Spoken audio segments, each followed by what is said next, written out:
Hello बच्चों, आज हम लोग कक्षा 6 की एनसीईआरटी विज्ञान विषय इकाई 1 पढ़ेंगे, जिसका नाम है भोजन के घटक।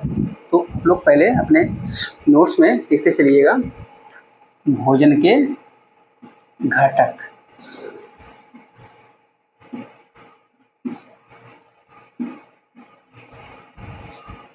अब आप सोचते होंगे कि भोजन के घटक क्या होते हैं। हम लोग भोजन करते रहते हैं, तो इसमें क्या घटक होते हैं, इसको अच्छी तरह से आप लोग समझिए। देखिए, आप लोग घर पे जो खाना खाते हैं सीधे तो खाते नहीं, वो किसी न किसी सामग्री से बनते हैं। वो सामग्री कुछ पौधों से प्राप्त होते हैं और कुछ किससे प्राप्त होते हैं, जंतुओं से प्राप्त होते हैं। अब जंतुओं से और पौधों से जो सामग्रियाँ प्राप्त होती हैं, जैसे हमको क्या हो गया, कहते हैं कि नहीं भोजन करते हो किससे प्राप्त होता है, देखते हैं जैसे पौधों से जो सामग्रियाँ प्राप्त होती हैं उसका, जैसे गेहूँ हो गया, गेहूँ से आटा बनाते हो, धान से चावल को पकाते हो, सीधे तो खाते नहीं हैं। इन कच्ची सामग्रियों में कुछ तत्व पाए जाते हैं, वो तत्व क्या कहलाते हैं, वे पोषक तत्व कहलाते हैं। क्या कहलाते हैं? पोषक तत्व कहलाते हैं। अब ध्यान दीजिएगा, भोज्य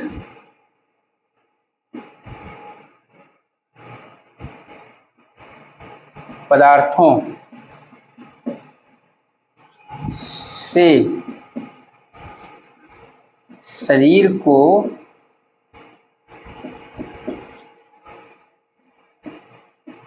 प्राप्त होने वाले तत्व पोषक तत्व कहलाते हैं। अब ध्यान दीजिए कि भोजन के घटक में आता है पोषक तत्व। भोजन घटक में जैसे हमारे हो गए जंतुओं से प्राप्त होने वाले जो भोजन होते हैं, वो जंतु के घटक हो गए, और कुछ पौधों से प्राप्त होने वाले भोजन हो गए, वो वनस्पतियों से प्राप्त होने वाले घटक हो गए। इतना आप समझ गए। अब ध्यान दीजिए, ये जो भोजन होता है यानी जो पोषक तत्व होते हैं, ये पोषक तत्व कौन कौन से होते हैं, जैसे को नोट कर लेते चलिएगा, जैसे कार्बोहाइड्रेट,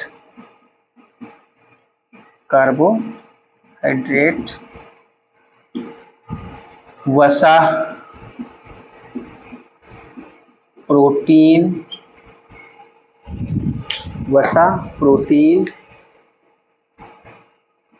विटामिन और खनिज, लवण, ये जो होते हैं शरीर के लिए पोषक तत्व होते हैं। लेकिन इसमें कुछ और एक भोजन में पाया जाता है, जैसे जो होते हैं रुक्षांश बोलते हैं इसको, रुक्षांश यानी जो रेशे होते हैं, ये होते हैं, लेकिन ये पोषण का कार्य नहीं करते हैं हमारे शरीर में। जो रेशे होते हैं भोजन में जो मिलते हैं फाइबर, क्या करते हैं, भोजन को पाचन में सहयोग करते हैं। जो हमारा भोजन होता है अच्छे से हमारी बॉडी में क्या हो जाए, डाइजेस्ट हो जाए, जो हमारे पाचन क्रिया है उसको सुचारू रूप से और डाइजेस्ट हो जाए। अब देखते हैं, इसके अलावा पानी भी होता है, मिलता है ना भोजन में। पानी क्या करता है, भोजन को पचाने का कार्य करता है, यानी जो उसमें पोषक तत्व होते हैं उसको क्या करता है, एब्जॉर्ब करके शरीर के विभिन्न भागों में क्या करता है, उसको पहुंचाने का कार्य करता है। चलिए अब देखते हैं हम ये भोजन घटक कौन कौन से हैं। 3-4 घटक हमने लिखा है। सबसे पहले हम देखते हैं कार्बोहाइड्रेट को।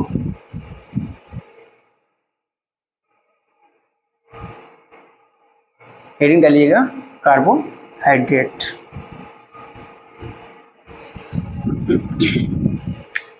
पहला हमारा जो भोजन का घटक है वो कार्बोहाइड्रेट।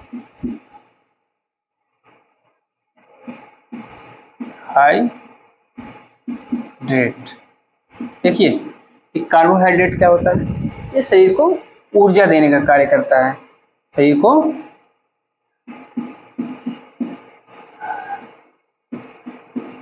ऊर्जा देने का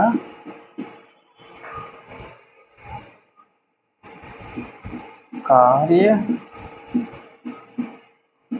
करता है।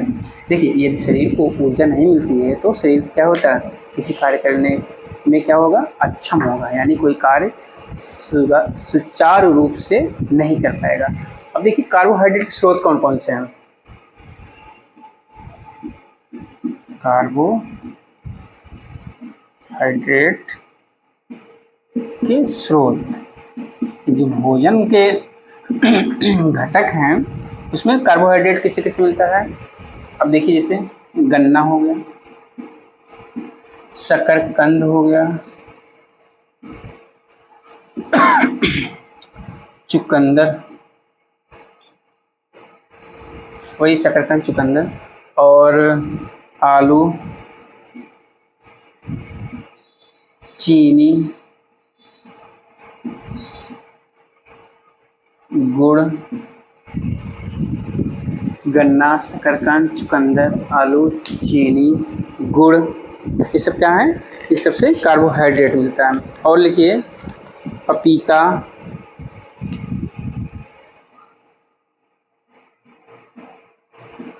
तरबूज, तरबूज भी खाते हैं ना, मीठा होता है, आम, ये सब किसके स्रोत हैं, कार्बोहाइड्रेट के। देखिए, हम कह सकते हैं जितने भी मीठे होते हैं, जो खाद्य पदार्थ होते हैं, भोज्य पदार्थ होते हैं, उन सब से क्या मिलता है, कार्बोहाइड्रेट होता है।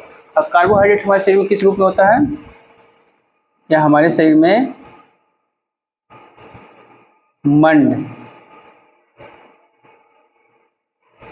इसके रूप में होता है। कार्बोहाइड्रेट हमारे शरीर में मंड के रूप में होता है, जो क्या करता है, शरीर को ऊर्जा प्रदान करता है।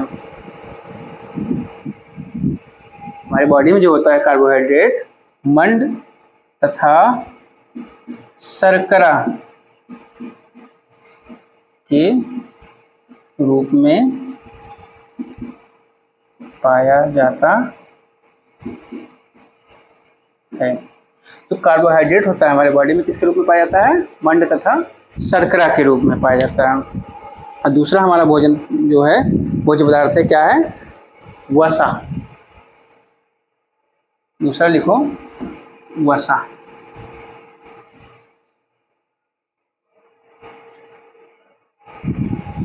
लिखते चलिएगा साथ में। वसा क्या करता है, ये भी क्या होता है, शरीर को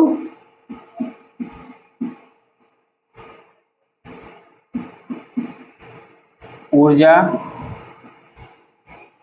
प्रदान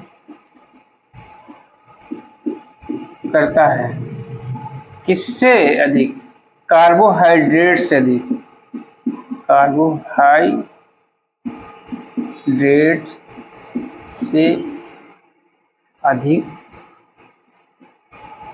जो वसा होता है हमारे शरीर को ऊर्जा प्रदान करता है। किससे अधिक, कार्बोहाइड्रेट की अपेक्षा सबसे उससे अधिक मात्रा में इससे ऊर्जा मिलती है। और देखिए, दूसरा देखिएगा, अब वसा के स्रोत कौन कौन से हैं। वसा के स्रोत लिख लीजिए, वसा के स्रोत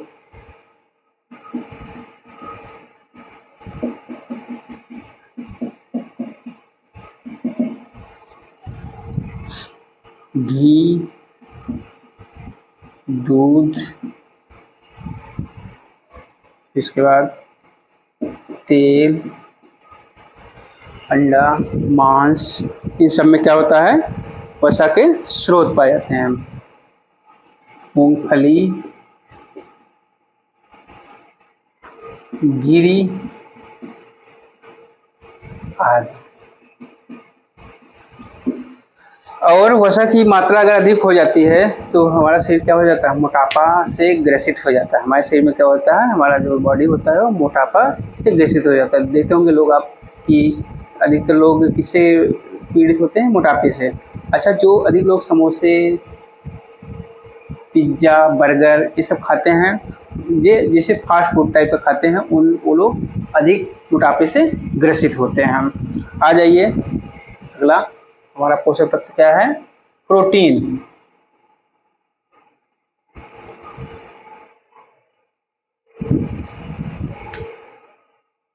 प्रोटीन ये शरीर को क्या करता है?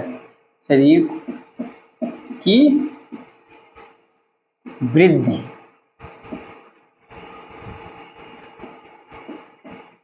करता है, इसलिए इसको क्या, कैसा भोज्य पदार्थ कहते हैं? शरीर की वृद्धि करने वाला भोज्य पदार्थ कहलाता है। प्रोटीन जो होता है कि यह शरीर की वृद्धि करने वाला यानी शरीर वर्धक होता है। यह शरीर वर्धक होता है। अच्छा, प्रोटीन जो होता है अगर इसकी कमी हो जाती है तो शरीर जो हमारा दुबला पतला हो जाता है, जो हमारी जो मांसपेशी होती हैं कमज़ोर हो जाती हैं। इसलिए क्या कहते हैं कि हमें प्रोटीन युक्त भोजन को ग्रहण करना चाहिए। अब देखते हैं कि इसका स्रोत कौन कौन सा है। लिख लीजिए स्रोत, प्रोटीन के स्रोत। देखो, अंडा, मांस, मछली, दूध, दाल, ये सब क्या हैं? प्रोटीन के स्रोत होते हैं। और भी देख लीजिए प्रोटीन स्रोत कौन कौन से होते हैं। जैसे आप देखते होंगे कि खाते हैं घर में, सोयाबीन खाते हैं, मूंग खाते हैं, चना खाते हैं। सोयाबीन, मूंग, चना, ये सब दालें हैं। यानी जितने भी दालें हैं सब में क्या होता है? प्रोटीन की मात्रा अधिक पाई जाती है। जैसे तुअर दाल, सुने होंगे, तुअर दाल यानी अरहर की दाल। और फिर क्या होता है? मटर, मटर में भी क्या होता है? प्रोटीन। ये सब क्या है? सब प्रोटीन के स्रोत हैं। इन सबसे हमें क्या मिलता है? प्रोटीन मिलता है। फिर अगला हम देखते हैं विटामिन।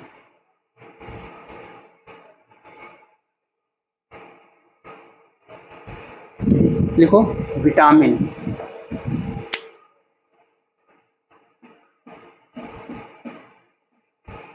देखिए, विटामिन भी एक आवश्यक भोज्य पदार्थ है।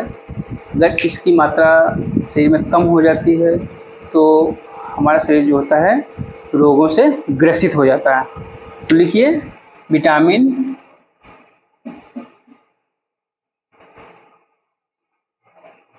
हमारे शरीर की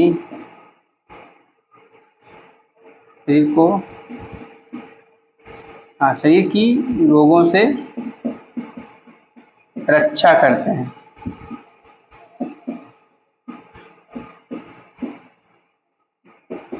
जो विटामिन जो होते हैं हमारे शरीर को क्या करते हैं? रोगों से रक्षा करते हैं। यानी हमारा जो शरीर है उससे को बीमारियों से बचाते हैं। अगर आपके शरीर में विटामिन की कमी हो जाती है तो क्या होता है? धीरे धीरे आपके शरीर में कई प्रकार के रोग होने लगते हैं। जैसे विटामिन ए की कमी से रतौंधी हो जाता है, बी की कमी से बेरी रोग हो जाता है, सी की कमी से स्कर्वी रोग होता है। ऐसे जितने भी विटामिन हैं उन सबके कमी से किसी न किसी प्रकार का रोग होता है। अच्छा, विटामिन कई प्रकार के होते हैं। लिख लीजिए विटामिन के प्रकार। विटामिन के प्रकार देखिए कौन कौन से हैं। Vitamin A, B, C, D, E, K, ये सब क्या है? विटामिन के प्रकार हैं। अब देखते हैं विटामिन के स्रोत कौन कौन से हैं। आप लिखते चलिएगा।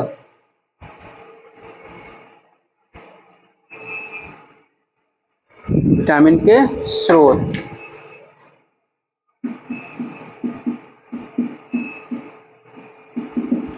सबसे पहले लिखिए हरी सब्जियां,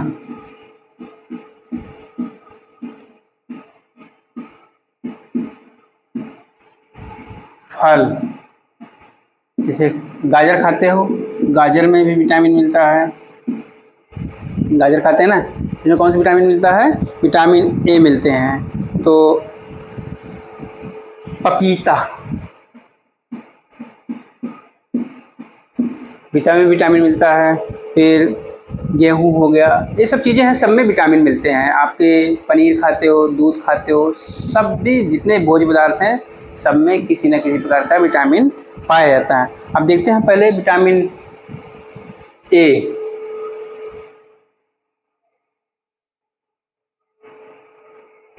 तो विटामिन ए का स्रोत कौन कौन से हैं?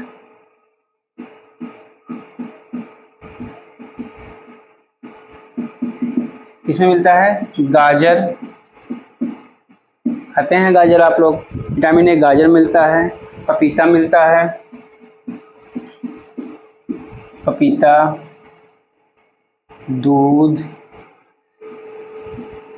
आम, इन सब में क्या मिलता है? विटामिन ए मिलता है। और फिर आते हैं विटामिन बी।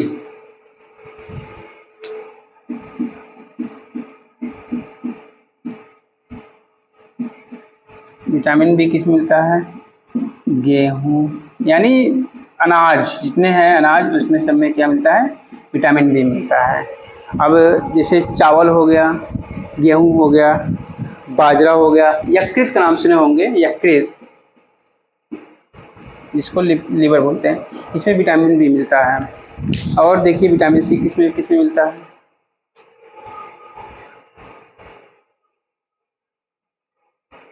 Vitamin C.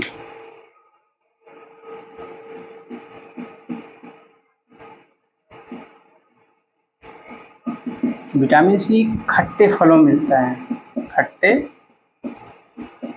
फलों में, जैसे नींबू, संतरा, आंवला, इस सब में क्या मिलता है? विटामिन सी मिलता है। अमरूद, टमाटर, मैंने बोला ना इतने खट्टे फल हैं, उन सब में विटामिन सी मिलता है। खट्टे फलों में विटामिन सी मिलता है, नींबू, संतरा, आंवला, अमरूद, टमाटर, मिर्च का नाम सुने होंगे, हरी मिर्च, हरी मिर्च, ये सब किसके स्रोत हैं? विटामिन सी के स्रोत हैं। आगे चलिए, विटामिन डी के स्रोत कौन कौन से भोज्य पदार्थ हैं?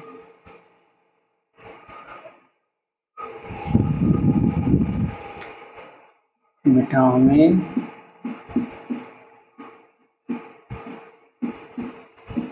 डी के कौन कौन से? जैसे मछली,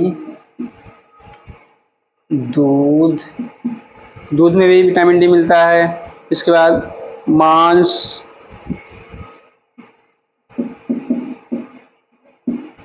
अंडे, इन सब में विटामिन डी मिलते हैं। यहाँ की सूर्य प्रकाश से भी हमारे शरीर में विटामिन डी मिलता है। तो ये सब चीज़ें हमने देखा। अब हम चल रहे हैं विटामिन का एक टेबल बनाएंगे, उसके बाद उसकी कमी से होने वाले रोग को बताते हैं। थोड़ा लिख लीजिए।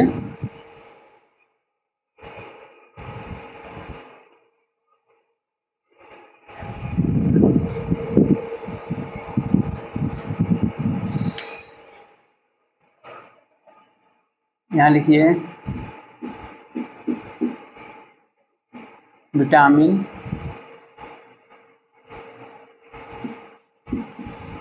कमी से होने वाले रोग, यहाँ लिख लीजिए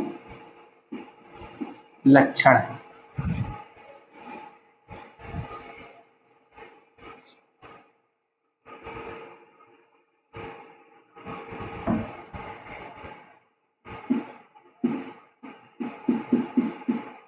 ठीक है, इसमें कौन कौन से लक्षण आते हैं? जैसे पहला लीजिए विटामिन ए। विटामिन ए, इसी कमी से क्या होता है? होने वाला रोग दृष्टि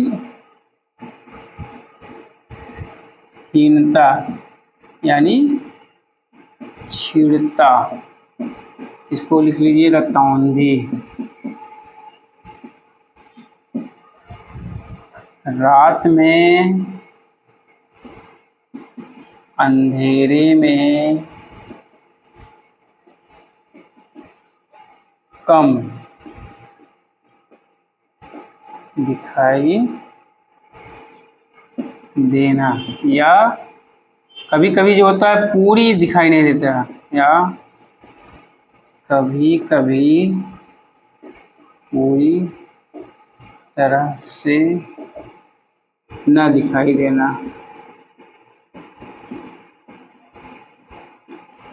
देखिए, जिन लोगों में विटामिन ए की कमी होती है, उनको जब रतौंधी रोग हो जाता है, वो शाम से ही उनको क्या होता है, दिखना बंद होने लगता है, धीरे धीरे उनको कम दिखता है। इस प्रकार के जो रोग होते हैं उसको रतौंधी रोग कहते हैं। और फिर आ जाइए विटामिन बी।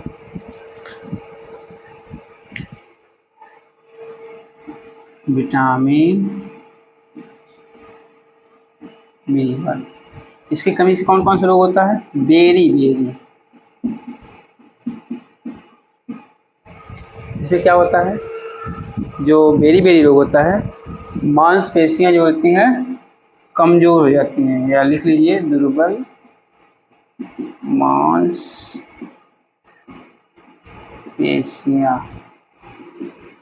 और कार्य करने की क्षमता में कमी। क्षमता में कमी मतलब जैसे थकावट आ जाता है, ज़्यादा थकावट, वह थक जाते हैं, बहुत जल्दी थक जाते हैं। और ये विटामिन सी, ये विटामिन सी क्या होता है, इसकी कमी से कौन सा रोग होता है? स्कर्वी।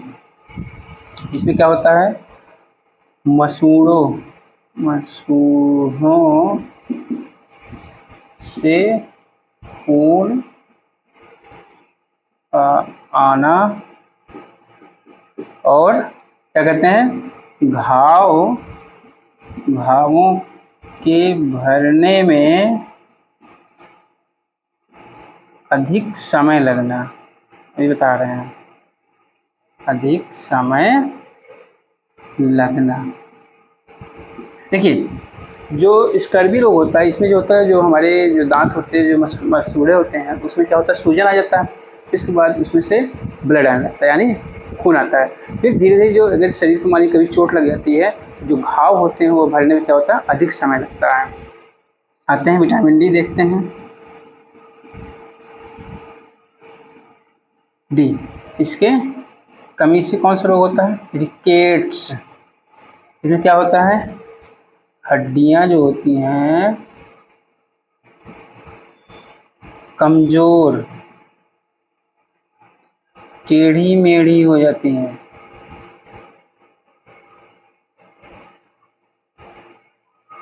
और फिर दांतों का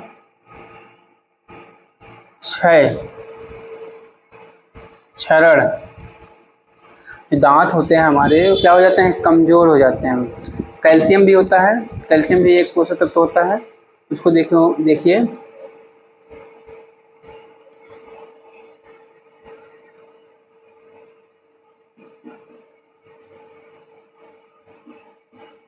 कैल्शियम में भी क्या होता है, इससे जो होता है हड्डियां कमज़ोर हो जाती हैं, और जो होता है दांत भी कमज़ोर हो जाते हैं। ये सब लोहा सुने होंगे, आयोडीन होंगे। आयोडीन क्या होता है, इसकी कमी से घेंघा नामक रोग हो जाता है। ग्वाइटर सुनते होंगे। लोहा की कमी से क्या होता है, एनीमिया, अरक्तता सुने होंगे ना, एनीमिया होता है, जिसमें कि जो लाल रुधिर कणिकाओं की मात्रा कम होने लगती है। अब ध्यान दीजिए, एक और चीज़ देख लीजिए, संतुलित आहार। एक टॉपिक हमारा है संतुलित आहार।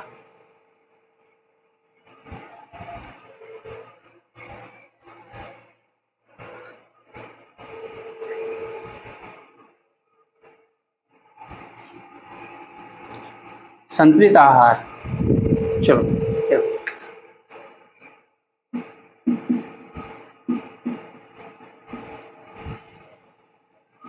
संतुलित आहार।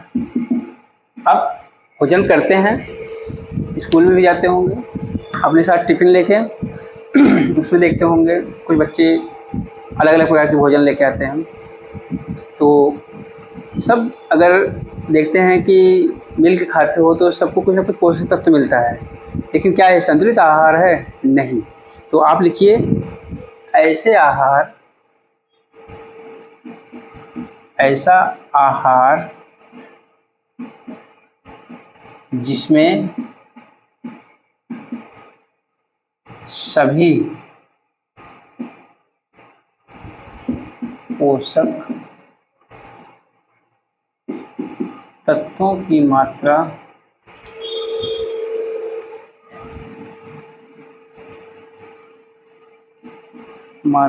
संतुलित, ध्यान दीजिएगा, संतुलित हो, यानी पोषक तत्वों की मात्रा, यानी पोषक तत्वों की मात्रा न तो अधिक हो और न ही कम हो। क्या होता है वह? संतुलित आहार कहलाता है।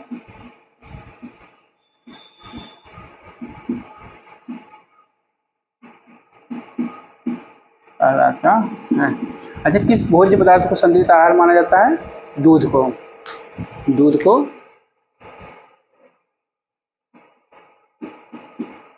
संतुलित आहार माना जाता है। इसीलिए कहा जाता है कि आप अपने भोजन में पोषक तत्वों की मात्रा को क्या करिए? संतुलित रूप में रखिए। जैसे कि हमें प्रतिदिन भोजन को बदल बदल के खाना चाहिए। अब नहीं कि हम रेगुलर सिर्फ दाल चावल ही खाएं। अगर हम दाल चावल ही खा रहे हैं तो हमको सही पोषक तत्व नहीं मिल पाएंगे। अच्छा, अगर जैसे कोई पोषक तत्व हमारे शरीर में लंबे समय तक नहीं मिल पा रहा है तो उससे हमारे शरीर में रोग हो जाता है, वो कौन सा रोग कहलाया जाता है? वो कहलाता है अभावजन्य रोग कहलाता है। तो लिखिए, अभावजन्य रोग कौन कौन से होते हैं, इसको लिख लीजिए।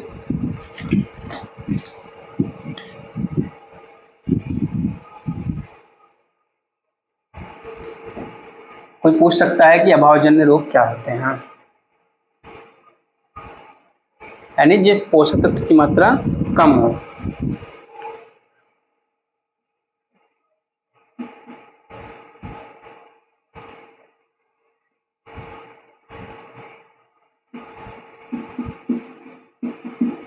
लिखो, लंबे समय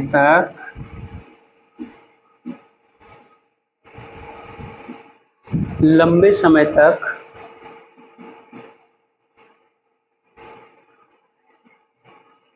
किसी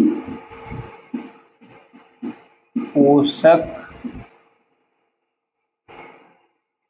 तत्व की कमी से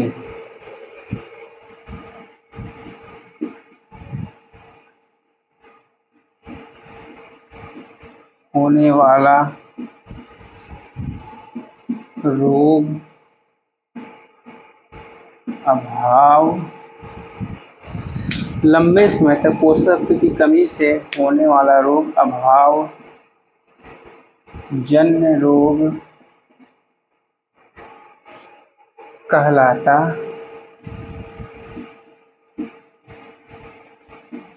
ठीक है, अभावजन्य रोग क्या होता है? लंबे समय तक शरीर में पोषक तत्व की कमी से होने वाला रोग अभावजन्य रोग कहलाता है। जैसे यदि कोई व्यक्ति है लंबे समय तक प्रोटीन नहीं ले रहा है, क्या है? कोई व्यक्ति है लंबे समय तक प्रोटीन नहीं ले रहा है तो उसके शरीर में क्या हो जाएगा? तो उसका शरीर जो होगा कमजोर हो जाएगा। जैसे प्रोटीन की कमी से शरीर क्या होता है? शरीर कमजोर दुबला पन। और फिर देखते होंगे आप जो बाल होते हैं, बाल का रंग उड़ जाता है, और फिर चेहरे पर सूजन आ जाता है।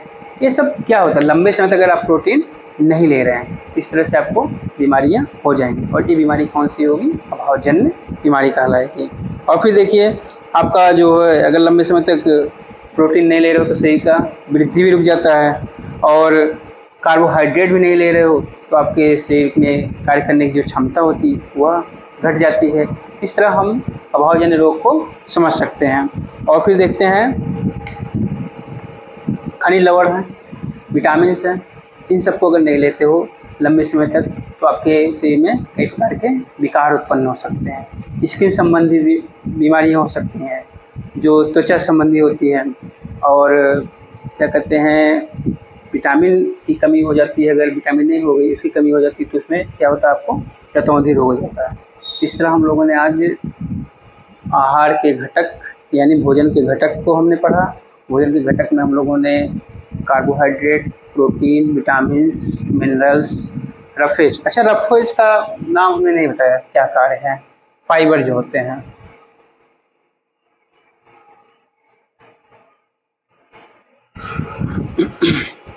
जो रेशे होते हैं, ये रेशे, ये देखिए ये पोषक तत्व तो नहीं है, लेकिन क्या करते हैं, शरीर भोजन को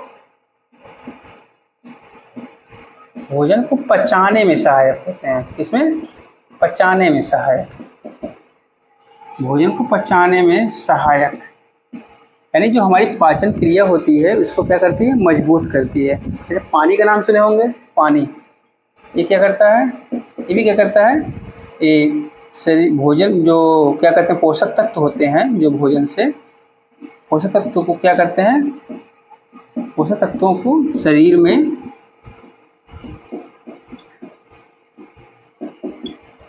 या शरीर के भागों में पहुंचाने।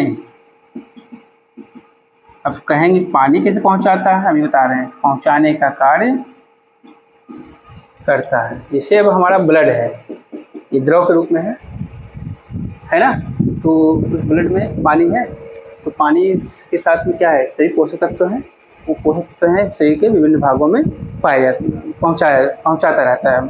इस तरह हम इन सब का महत्व, जितने भोजन के घटक हैं उनका हमारे शरीर में कितना महत्व है। कार्बोहाइड्रेट का महत्व क्या है, ऊर्जा देता है। प्रोटीन का महत्व क्या है, बॉडी बिल्डिंग का कार्य करता है। वसा भी वही बॉडी बिल्डिंग और क्या कहते हैं ऊर्जा देने का कार्य करता है। और क्या कहते हैं हम, विटामिन से होते हैं, शरीर को रोग प्रतिरोधी क्षमता बढ़ाने का कार्य करते हैं।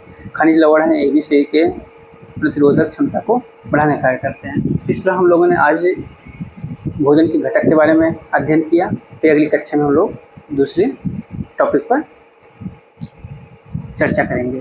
तो ठीक है बच्चों, फिर अगली कक्षा में